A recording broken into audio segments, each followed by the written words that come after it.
Hey up, it's that old Yorkshire geek, and I'm here because it's, what is it? It's Star Trek Strange New Worlds Review Day. This is episode 4, season 1, episode 4, Memento Mori. And of course, we all know that means it's Latin for remember that you must die. Because I just know that, didn't even have to look it up. Never mind them clicks you're hearing, that's not me closing a Google window. Anyway, so, another decent episode with 4 in, and I've liked them all. Although this one does kind of rip off, Wrath of Khan and other episodes. What they call it? That one, not Enterprise, where it all went wrong. Disaster, that one. There's a bit of that in it as well.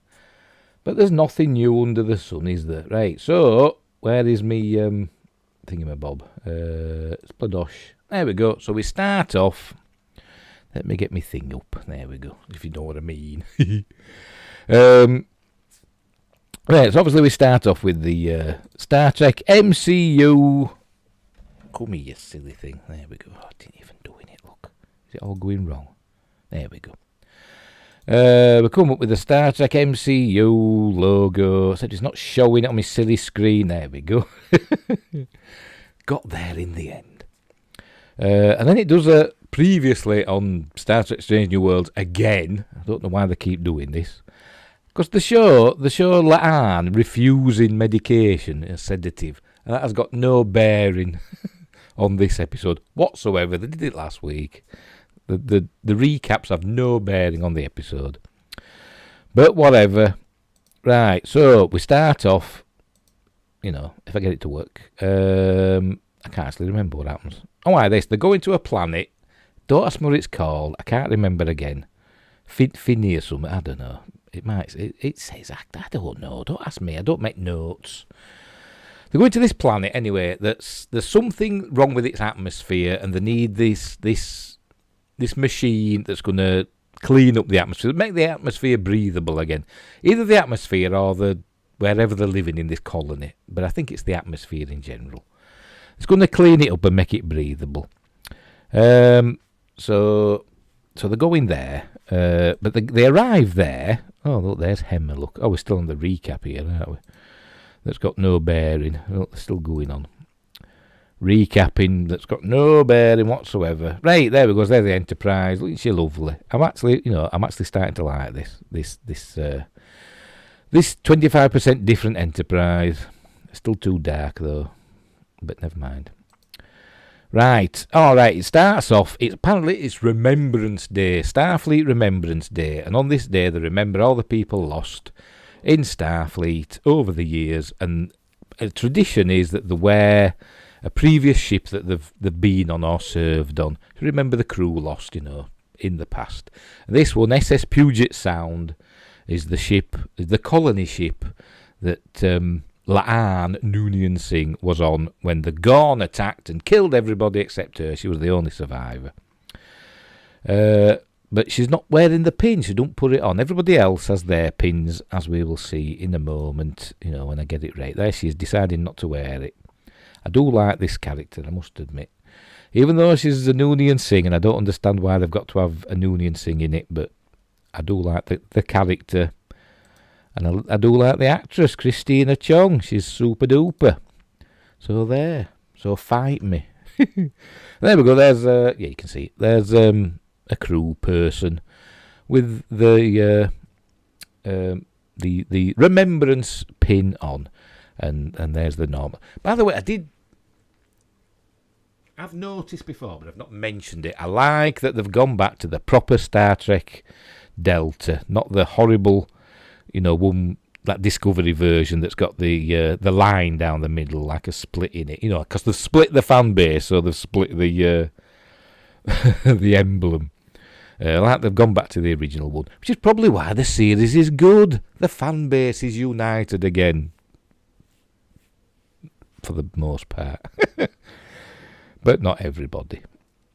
Right, so here's Hemmer and Uhura, and apparently she's been assigned to him today. They're doing engineering stuff, and he keeps testing her on, engineering questions, particularly the I forgot what they call it, the air recycling thing, filters, an air filter that they're delivering to this planet. Is asking her about that, and she gives like a quick answer, and he says, typical young'uns, they don't do the research, and then she comes out with a super long answer showing how cool she is, and so it impresses him. So then we go on. There she is going to the bridge, Laan. Obviously, she's a bit sad. She doesn't show her emotions, but you can tell she's sad. She's thinking about the people lost. On the Puget Sound, she keeps having like visions of, I think it's her brother. Yeah, it is a brother. Of her brother. She keeps having visions of him smiling at her. And we see him later on. She does a mind meld with Spock later on, and we see what happened on the planet. I thought that a colony ship were attacked, but actually a colony. They must have been on a planet at the time. So they must have landed. But we see that later. But that's later on. Right, this is the communications officer. Don't know her name. Maybe she has a name. I don't know it. Maybe it's on IMDb. I don't know. But she's saying, Captain Pike asks if, to hail, they arrive at the planet and asks them to hail the planet, the colony. But there's no answer, and the last message that they received was 2 days ago. So obviously something's up. Something he is looking concerned. He's got his pin on. I couldn't make out what ship is on there. I don't know if there's a trivia thing anywhere that'll tell us, but I couldn't make it out. Because it doesn't dwell on it. There we go. Keep going forward. There we go. And away team. They don't call it away team, do they? It's a landing party. Because it's in the original series. They had landing parties, not away teams. So the landing party beams down. It's number one and Laan and some, red shirts basically. But nobody dies, don't worry. And they find that the colony's been attacked. They can't find any survivors. But then the ship, the Enterprise, detects another ship in orbit. By the way, there's some of them get blood, and some of them get scared. There's a dog in that room, and it starts barking and scares them, and they all have a laugh. Apart from Laan, who doesn't seem impressed. I thought she might have said something, but she didn't. So, but whatever. There we go, all the dead bodies lying about, and it turns out it's the Gorn that have attacked. But we get to that in a bit. There we go. There's a ship in orbit. Let's see if we can get a picture of it. I better don't, because I'm useless with this. Oh, there we go. They get through to the ship, and it's the survivors of the colony. They managed to get onto this ship and get up in orbit. I don't know why the Gorn didn't attack them. I don't know, but they're up there. They can't beam them out because it's a cargo ship that's been rigged to transport radioactive material, so they can't beam through the hull, which seems a bit stupid to me, but I don't know. You'd think it'd have like external transporter, I don't know, nodes or whatever that would be on the outside of the ship. I don't know, on the hull. I don't know. Or they'd go through some, what's the word? Something on the outside of the ship. Like the sensors. They have sensor platforms, don't they? Stuck on the outside of the ship. They'd think the transporter would have something similar, wouldn't you? Like an aerial, an antenna. But they don't, so they can't beam them out. So they've got to basically dock with it with a like a docking tube. So that's what they do. See if I can find it. There we go. Can you see that? Yeah, you can. So there's the ship's nice design, is that? Can you see it? That's warp nacelle there. There's one on the other side as well. I'll show you. Hang on, let's move this over there. There you go. It's a nice design. It's obviously much smaller than the Enterprise. It's, I don't know how it's like a fifth the size, the length of the Enterprise. Enterprise there looking cool and massive with all the lovely windows. But there's the docking tube. It all comes out. It looks a bit, I don't know. It looks a bit big to me. It all unfolds out and then docks with them. And I'm thinking, where is that hidden inside the Enterprise? I don't know, but obviously well folded. I'll move that back. Get back to the middle again. Dee. So anyway, so they do that and they start getting the survivors on board. They seem to be doing it slowly. I don't know why. I don't know how many survivors there are. I don't. It might tell us. I don't know. Oh, there's number one. Oh, she's talking to one of the survivors, and there's a girl with them. Because the woman that they're talking to is like saying that she doesn't really remember anything. But then this young girl comes running past. When you're ready, video. Here she goes, running past. She's called Finn, apparently. I don't know why I remembered that, but I did. And she says she didn't see who attacked them, but she heard them, and she does this clicking sound. She goes like going, and that sparks a memory in La'an, and she remembers it's the noise that the Gorn made when they attacked the colony, because she didn't see them either, but she heard the noise that they made. And so she contacts the bridge, tells them to raise the shields or whatever, and get ready because there's a Gorn ship, and to what did she say? She's to scan for something or other. And Spock does his scan, and he finds that there's not a cloaked ship, but it's a ship that's got a hologram round it, so it's like hiding in this hologram. So he finds that. There he is, look. Reporting, and I do like the way Ethan Peck says sensors. He says it like Leonard Nimoy said it. He says sensors detect, and he says it like that, and I think, so that's a nice touch. He could just say sensors, couldn't he, like the rest of us, but he says it's sensors. Anyway, so they find this ship. There it is. It's coming. Here it is. It's coming. Look, this ship. And I thought it's slightly reminiscent of a Tholian ship. And I thought, are they getting the species mixed up? So if we can get a... Oh, what happened there? See, it comes in. There we go. Comes in. Look. Comes spinning in. Can you see it? Yeah, you can. Like I say, it's reminiscent of a Tholian ship, that three wing shape, I suppose.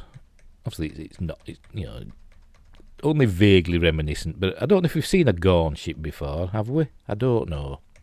But it did remind me of Tholians. But there it is, attacking the Enterprise. Pew pew pew. By the way, the Enterprise couldn't raise the shields because they were still docked with that transport ship, so they couldn't raise the shields. But I don't know why they just didn't raise the shields around the docked ship. They've done it before, haven't they? That maybe not in the original series, I don't know. So anyway, so it attacks. There we go. All right, blows up the transport ship. There it goes. Pew pew pew pew pew pew. Pew pew pew pew pew. Blowing up. There we go. And this is the episode with the big space battle that, I forgot his name now, Henry Alonso Myers talked about. He lied a bit. There isn't a big space battle in it. Because the Enterprise doesn't fire any phasers. It kind of launches a torpedo later on. But not firing phasers not launching, but deploying a torpedo later does not a massive space battle make, in my opinion. So there we go. Anyway, so it blows that up. There you can see all blowy uppery. And then we cut to the credits. There we go. So let's get on with that. I don't like the music, I must admit. I don't like the theme. It's a good opening credits, is this? It's the best they've done so far in Kurtzman Trek. Do. Oh, cranky. Oh, there's this is La'an's brother that she's having a vision of, but there she comes to. Oh, she were in the docking thing. La'an, and number one pulled her out just as it all blew up, and obviously they've been hurt, and now she's coming to in sick bay, well, just outside sick bay, and here's Nurse Chapel tending to her. She's helping other people about. Oh no, they're not in sick bay, they're still in the corridor outside where the thing blew up. So she's helping the injured, and number one's been hurt, she's bleeding. La'an's okay. Number one saved her basically, but number one's badly hurt. She's got shrapnel in her gut, but we don't see that yet. So she goes to the bridge. All right. Meanwhile, this is the main cargo bay. I'm not sure where that is. It does show it from the outside, but I didn't notice where it was. Not the shuttle bay. It's the main cargo bay, so I don't know where that is. This is where they've got that big filter thing. And apparently it's super powerful. And if it goes wrong, it could blow up and cause an atomic explosion. That's what they say, in the 60s. Don't say it'll be a nuclear explosion. They say it'll be an atomic explosion. So it's securing it so it doesn't all go wrong. But it does go wrong anyway, but whatever. Oh, pardon me. Anyway, the ship's getting pounded by the Gorn. We still don't see them, by the way, because remember, we don't see them until original series episode Arena. So, although they were in Enterprise, but that were in the mirror universe, so that don't count. There's La'an seeing her brother again. So what they do, they're getting pounded. She tells them that they're gone, the hunters, and they're relentless, and they'll never stop. So let me have a drink. And they never stop. So they've basically got to get away and regroup.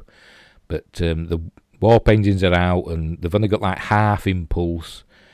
So they don't know what to do.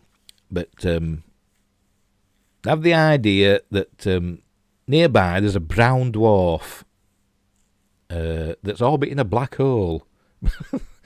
So I don't know why somebody had set up a colony near a brown dwarf that's orbiting a black hole, but they have.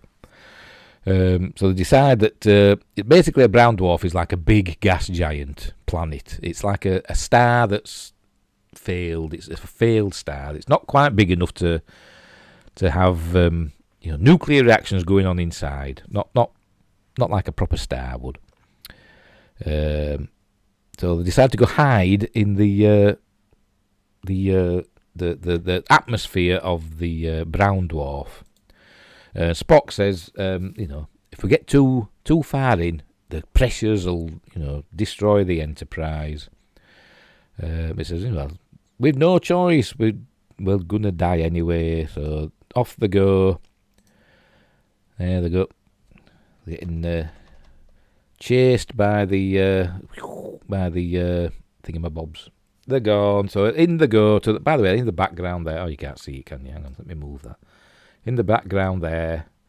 Can you see it? There's my mouse pointer showing. It's not showing. Sometimes my mouse pointer shows on where you are in the screen there, and sometimes it doesn't. I don't know why. But anyway, in the corner there, top left corner, that's the black hole in the background that's sucking the atmosphere of the brown dwarf away. But anyway, that's by the by.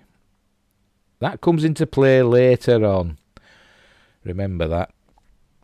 And remember the air filter thing that's also an atomic bomb. That's basically Chekhov's atomic bomb. Not Pavel Chekhov, the writer Chekhov. As in Chekhov's gun, obviously. I'm sure you know that story. Anyway, so they go into the atmosphere of the planet. Brown dwarf. I don't know, I just don't say gas giant, but it's a brown dwarf. There's been a big explosion in the main cargo bay, and Uhura, there she is. Look, she comes to, and she finds Hemmer is trapped under this whatever it is, and his hand is broken. She gets it off him, and his hand's broken, and the filter device is malfunctioning. Oh, go back a bit. Whatever. It's malfunctioning, and it's got a few minutes. I can't remember what it says. 20 minutes. Whatever. But it's going to blow up unless he can stabilise it. So he's going to try and do that. But with his broken hand, he can't do it properly because you need two hands apparently to work both to these screens. You need two hands to do them simultaneously. But Uhura manages it. Meanwhile, in sick bay, they're having a conference about it in one of the Enterprise's massive rooms. Look at the size of it. Look, it goes all the way that way, and it goes all the way that way. Look, it's huge. Again, massive rooms. Where were we? So they're having a conference about the damage, and there's been injuries. They lost seven people. Was it 7? Or was it 6? I can't remember. I think it was 7. Lost 7 crew and 3 of the civilians. So 3 of the colonists died and 7 of the crew died. And they also lost... or was that later? No, later on they lose another crewman. And they have to seal a bulkhead. And they're losing power, and they've in sick bay... Dr. Mabenga is no supplies. I need supplies, and they need he calls it a matter synthesizer, and I'm thinking, oh god, here we go again. They're having basically a replicator, but is it similar to the protein resequencer that we saw on Enterprise? I don't know, but he calls it a matter synthesizer, so they can't synthesize medicines for the injured people. So they're doing triage in sick bay. Anyway, so basically, they're to knuckle down and get on with it. And Lan's been all stoic as usual. Ortega's pulling her face because that's what she does. There's Lan being stoic again, but looking a bit watery-eyed. I think she's remembering about her family, because it's the Gorn and they killed all her family. And where are we? By the way, because they're in the brown dwarf, the temperature's rising on the ship for some reason. The climate control system is struggling to keep up with the atmosphere outside the ship. Whatever. Does it make sense? Maybe. I don't know. So then what do they decide to do? I can't remember. Good review this, isn't it? What they do, right? They decide that he's having a chat with Laan about. Basically, she's number 1 now, by the way. Again, because number 1, Una, is in sick bay with all this shrapnel in her guts, and they've no equipment. Ain't got enough power apparently to use the proper equipment, so they're sewing her up with needle and thread. So there you go. There we're seeing God. That's Laan's brother. We keep seeing him smiling, but we see him properly later on in a mind meld. There's Hema and Uhura in the main cargo bay. I said he's trying to sort this air filter thing out, but he can't because he's got a broken hand. So Uhura says, I'll do it, you've got to talk me through it. So that's what they do. So she basically sorts it out, but not permanently. It must be too badly damaged, but we'll come back to that. Right, anyway, they're in this, by the way, this now is, it's Star Trek 2, basically. They're in this, they're in the atmosphere of this brown dwarf, so they've no shields, no sensors. So it's Star Trek 2 in it, basically. We're in submarine warfare. But Spock has found a workaround. Is it Spock or Laan? I can't remember. But anyway, Spock. We'll say Spock. He says the navigational sensors, I don't know why they're working. If normal sensors aren't working, why are the navigational sensors working? I don't know. But they take data from all around the ship, for some reason, and they can use that to track, the Gorn ship. So don't ask me how that works. Why normal sensors and navigational sensors are different, I don't know.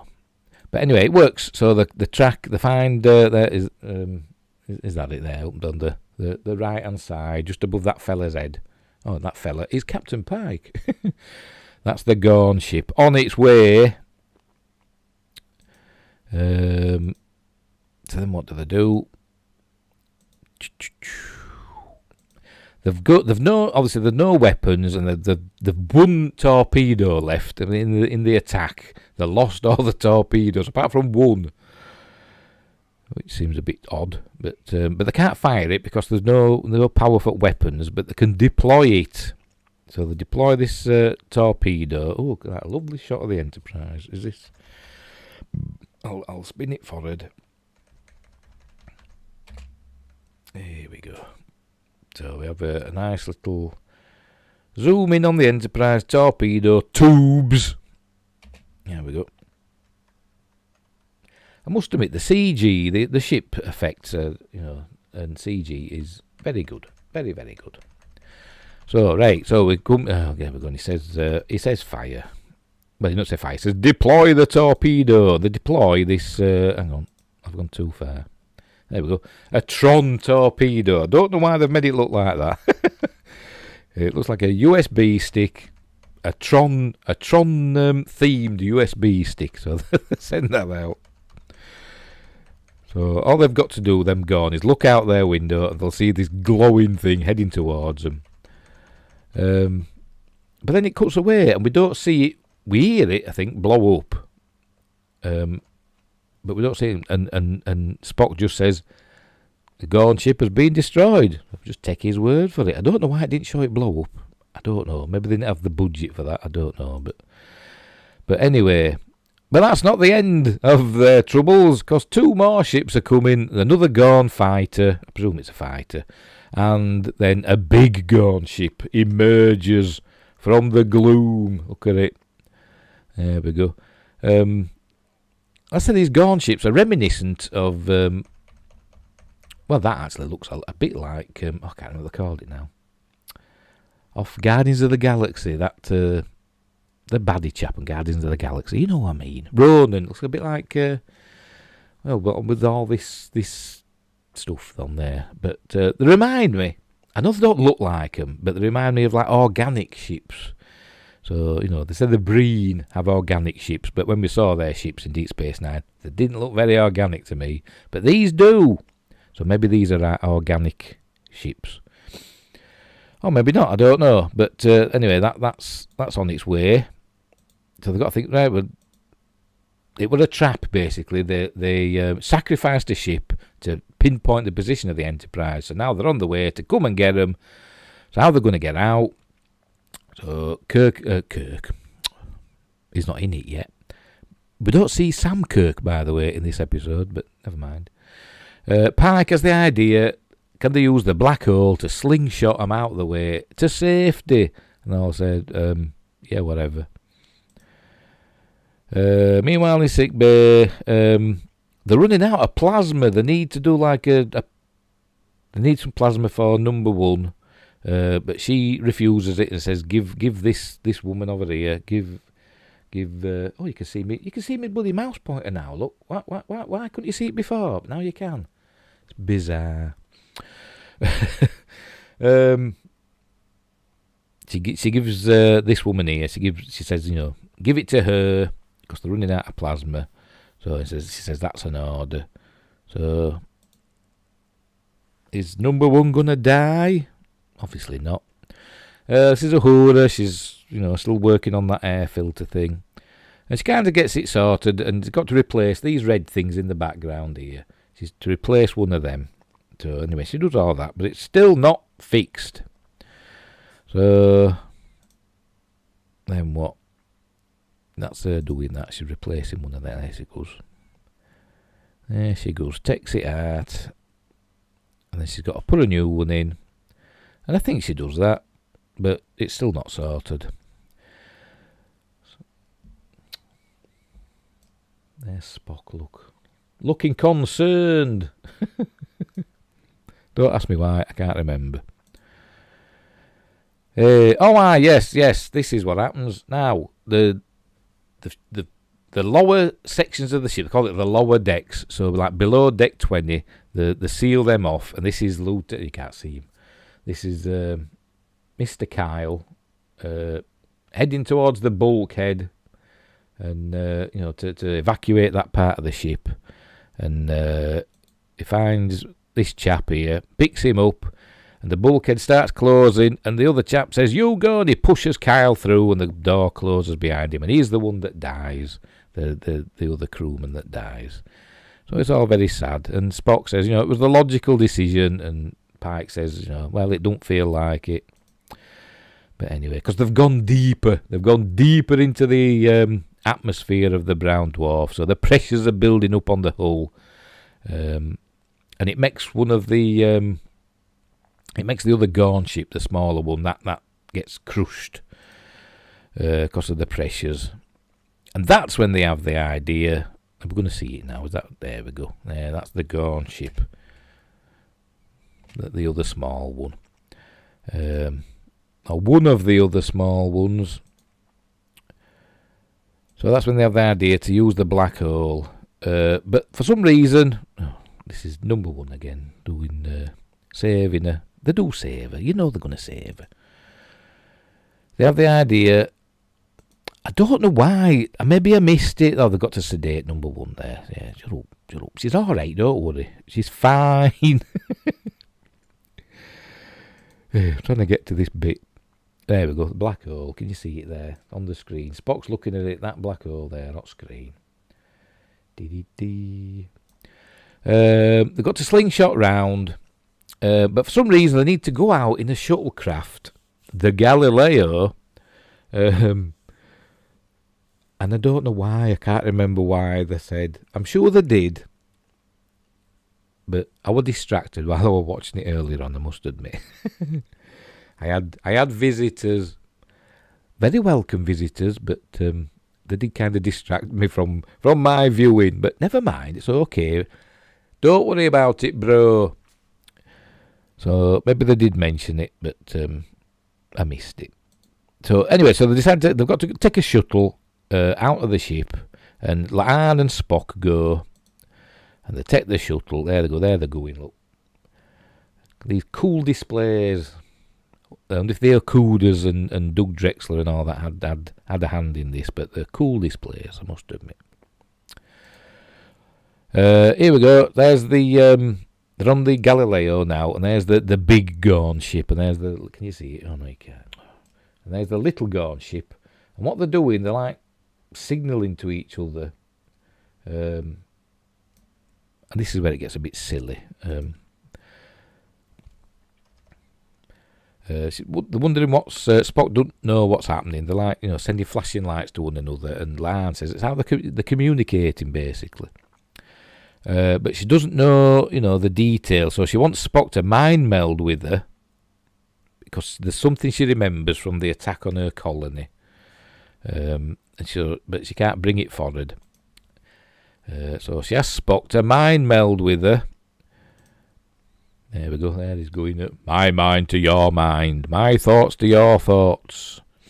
Just, I won't want a Vulcan reading my thoughts. Because some random stuff would pop in there.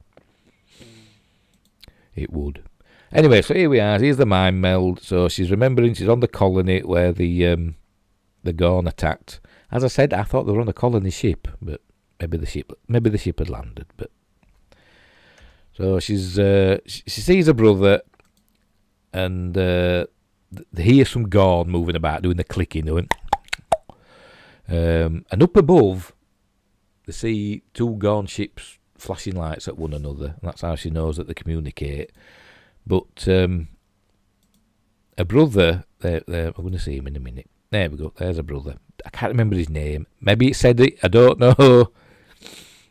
But he gives her a little book. And says he's been watching them, and he's worked out what they're saying to each other, and it's like Morse code. There we go. She's looking at it in here. There we go. See if we can see if it'll show us. There we go. So here's what he's worked out. It's basically Morse code, in it, off, on, off, like that. Search, hunt, weak, and he's got letters there with on, off. So the Gorn speak in English, have they?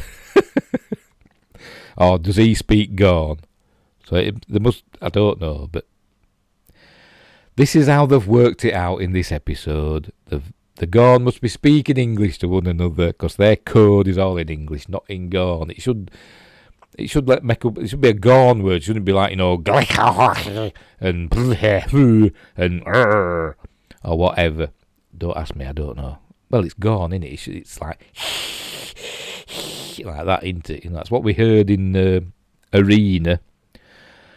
But anyway, that's by the by. Plot reasons.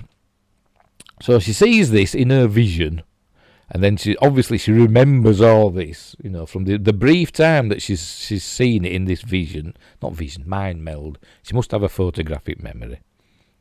Because in a few minutes, there we go, there's the Gorn talking to the big ship. So they fly the Galileo. I don't know why they didn't see the Galileo. We're going to see it in a minute. She's still in the bloody mind meld here, look. Oh, yeah. Yes. Now, yes. Ooh, I went all Frankie Howard then. American people have no idea what I'm talking about.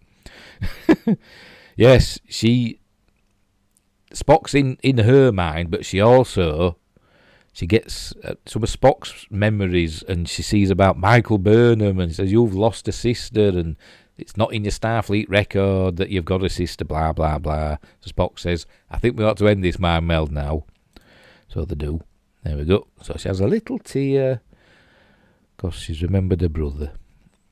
Right, so what they do here, they fly up to the big Gorn ship. Let's see if I can get a view of it for you. And I don't know why. Oh, God, never mind. Cut back to Uhura. She's still doing her stuff. There we go. Back to the Gorn ship. Come on, never mind Uhura.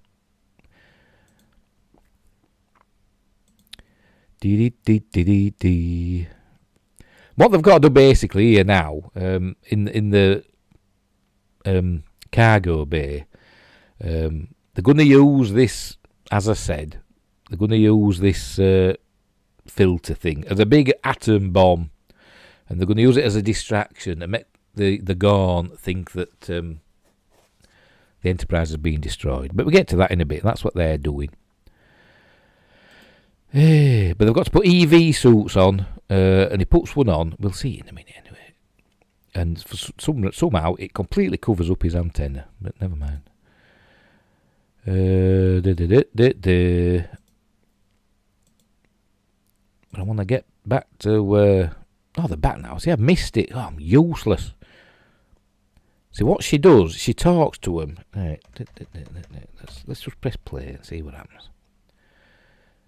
She uses the phasers on the shuttle. I didn't even know they had phasers on shuttle, but on original series shuttles, but never mind. And she's talking to him, remembering the code, obviously in English, that there's humans of... there we go. Humans... Can you see that? Can you heck? Humans have got on the small Gorn ship. She's pretending to be a Gorn, sending them a message that humans have invaded the ship, so it needs, cleansing. And they're willing to die. So the big Gorn ship blows it up. So there you go. Well done, La'an. Even though you'd speak in English to them, not Gorn. You'd be thinking, why are we getting this English message? I don't know. But never mind. Plot reasons. There's Hemmer, still looking ill with his broken hand. So they're going to get into this EV suit in a minute, because they're going to depressurize the bay and everything will go flying out, including the air filter thing.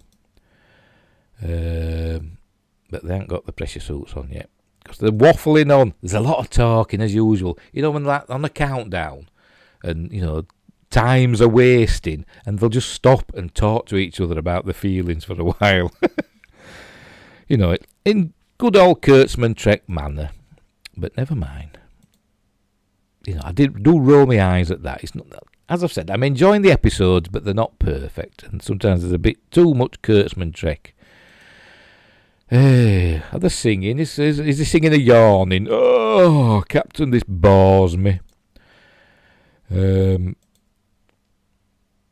So basically, they're going to go bombing out of this what is it, brown dwarf, and head for the accretion disk of the black hole. Here we go. There, they're putting on the not UV suits, EV suits. So we can get a shot of. There he is. Look, his antennae are nicely covered under there. Aren't they? I wonder if it hurts him.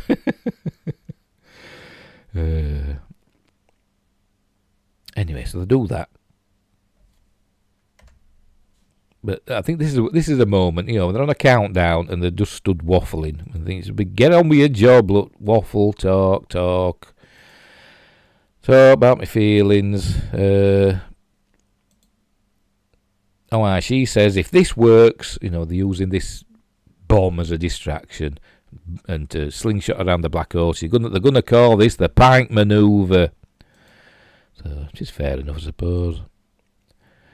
So off they go. There's the Enterprise. Notice it's got all its blue lights on and stuff because it's badly damaged. Well, not badly, but quite badly damaged. Here the big gaunt ship heads after them, but it doesn't enter the accretion disk. It's like keeping a distance. It don't want to go in after them. Oh, you can't see it there, can you? There you go. There you go. There it is. Anyway, but the Enterprise bombs into that. That means goes fast. In Yorkshire English, bombing into something means going really quickly. So here they go. Zooming in. Zooming, whizzing, shooting, whatever, something really quick. At high velocity. And there's the explosion and it goes round. They did mention, from an outside observer in the accretion disk, it appeared to stand still in time, but we don't see that. That's just something mentioned and never shown. But never mind. And Enterprise comes out the other side, and everything's okay.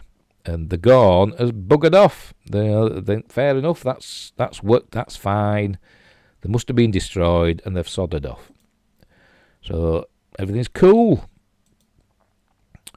Then what happens? This is them all realising the safe. Yeah, they were talking. They couldn't get through to the cargo bay. Remember, they depressurised it, and Uhura and Hemmer were in their EV suits, and they'd fastened themselves down, but they were getting blown out. They didn't get blown out into space, but the atmosphere was venting. And anyway, for some reason, they can't get through to the cargo bay. Don't know why. The monitors or whatever are not working properly. It's all staticky. Why? I don't know. It just is. But they're okay, and that's Pike being relieved, going, a bit over-relieved, but never mind. And that's about it. That's about the end of the episode. Everything's cool. Yeah.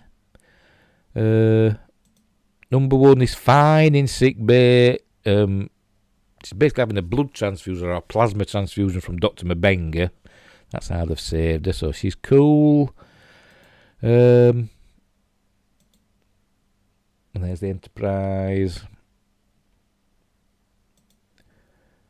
There's number one. She's there. He is. He's got his. Don't want to walk about too much while he's got tube between him and number one, does he? But he does. And basically, that's the end of the episode. I think we. La'an, she puts a pin on. There we go. She goes back to her quarters and puts that SS Puget Sound pin on, just to show that she's a bit of a repressed emotions of she's let them go a bit, so she's remembering, and that's it. That's the end of the episode. They go to the these are the dead crew. They don't mention the civilians that are on the colony. They just mention their own crew. 7 of them. And it's quite poignant because it's Starfleet Remembrance Day. Remember, so they've lost crew on Remembrance Day, and basically that's it. That's the end of the episode. Is it? Yes, it is. There you go. So yeah, there you go. Another okay episode. Not the best. Try and find a good picture to pause it on. One with the Enterprise on, if we can. We just saw it a minute ago, didn't we? I bet I don't.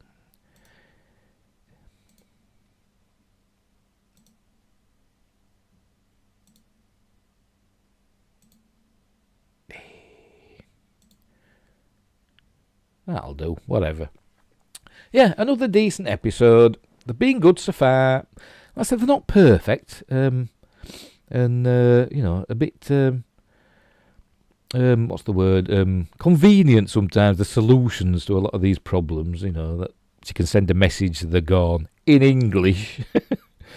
Somehow works. Maybe the universal translator works with Morse code as well, I don't know. But whatever. But yeah, it's another good episode. But next week is episode 5, which is the Spock Amok one, which I'm not really looking forward to. Maybe it'll be amazingly funny and great, but I don't know. For some reason, I'm dreading that one. It's supposed to be a comedy episode, but we'll see. But this one was quite good, even though it did rip off Wrath of Khan and that episode of Next Generation Disaster, where they collide with was it a cosmic string or was it the other one? Can't remember. There's the two similar, well, not similar, but similar sounding phenomena. And the Enterprise hits one, and it causes all the power to go down. And LaForge and Dr. Crusher are stuck in the cargo bay with all these containers there's a big that have got explosive material in, and then there's a plasma fire, so they've got to vent it to put that out, which is a bit like what happened here, except they used the venting in this episode to throw the atom bomb, Chekhov's atom bomb, into oblivion and use it as a decoy. But it was okay. I enjoyed it. No problems at all with this episode. Another, a La'an episode this time. So what have we had? We've had a number 1. We've had the pilot. And then we've had a number 1 episode, and we've had a Uhura episode, and this is a La'an episode. So I wonder what next week's Spock, innit? Spock Amok. So presumably after that, what will it be? Ortegas. It's got to be Ortegas. Or maybe Mabenga. I don't know. Or Nurse Chapel. I don't know. Whatever. But next week it's Spock. But this one was a good episode. I did enjoy it, and it had some good effects. Well, they're not effects. It's CG, innit? But you can't say effects. I miss the days of effects. It's just animation now, isn't it? But it had good CG in it. And the Gorn ship looked a bit too much like, like a dinted Tholian ship. But I don't know if we've seen a Gorn ship before in Trek. I don't know if we have. Or even in the expanded universe, or expanded memory beta or whatever. I don't know if we've seen a Gorn ship before. But they were fine. I don't know if we'll actually see a Gorn. We're not supposed to, are we, really? They did mention that nobody's seen a Gorn. But I think Lan says she has seen one. But we know that she's heard one. But anyway. We'll see what happens later on in the series. So that's 4 episodes in. How many episodes is there? 10. So we're nearly halfway. So there you go. But yeah, I enjoyed this one. Another one that's 4 for 4. I'm sure other people won't like it. I've got my favourite YouTubers that just hate it. Gary from Nerdrotic, Doomcock, Bird of Prey 5. He don't seem to be liking them, but I am. So there. So fight me. Let's all fight together and see who wins. It won't be me. It could all go wrong. And I'm sure it will. At some point. Maybe next week with Spock Amok. Tell you, just images of that Looney Tunes Duck Amok with Daffy Duck. That's all I get when I see Spock Amok. Anyway. So, we'll leave it there. So we'll get rid of... Where have I put the bloody thing? There we go. We'll go to warp. Right, so we'll leave it there. I enjoyed this episode. Another good one. I like the characters. I'm still enjoying the characters. I'm sure Mr. Kyle, in future episodes, I'll start having, flashbacks about what happened to him, because he got saved by that crewman. Got pushed through the bulkhead door before it closed. So I'm sure that'll come back to haunt Mr. Kyle. Or if it were proper Trek, it would. Kurtzman Trek, so it might not. They might forget about it. But we'll see. But yeah, it was good. I'm enjoying. I'm liking the characters so far. They're all being good. I like Hemmer. He's great. He's gruff. I mean, yes, they talk about the Ena being pacifists, and that were a good little scene with him and Uhura. She doesn't know why an Ena would join Starfleet, and he says he would not fight for Starfleet, but he would defend the models of the Federation. So I thought, cool, that's very good. But I bet he has to fight later on in the season or next season. He'll have to fight at some point, I bet. But that's why he became an engineer, so he could defend the Federation, but not fight for it. But yeah, a good episode. I enjoyed it. So we'll leave it there until next week, and Spock Amok graces our screens. Wherever you are in the universe, look after each other, and until next time, I'll see thee.